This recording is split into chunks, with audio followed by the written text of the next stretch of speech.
শনিবার রাতে ওয়াশিংটনের যে হোটেলে গুলির ঘটনা ঘটেছে ৪৫ বছর আগে সেই একই হোটেলে হামলার শিকার হয়েছিলেন সাবেক প্রেসিডেন্ট রোনাল্ড রিগান।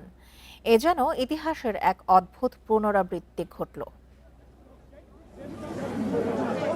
১৯৮১ সালের ৩০ মার্চ ওয়াশিংটন হিলটন হোটেলে বক্তব্য শেষে বেরিয়ে আসছিলেন প্রেসিডেন্ট রোনাল্ড রিগান।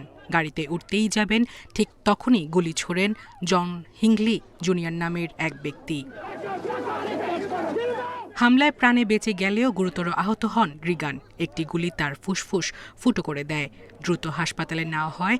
১২ দিন চিকিৎসা শেষে বাড়ি ফেরেন রিগান।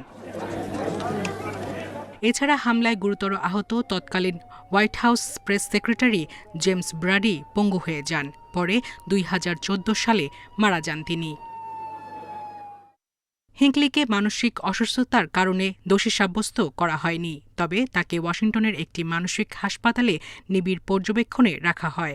৩৫ বছর পর ২০১৬ সালে তিনি সেখান থেকে মুক্তি পান। আজও হোটেলের দেয়ালে একটি স্মারকফলক ১৯৮১ সালের সেই রক্তক্ষয়ী ঘটনার কথা মনে করিয়ে দেয়। সায়রা খান, ইন্ডিপেন্ডেন্ট নিউজ।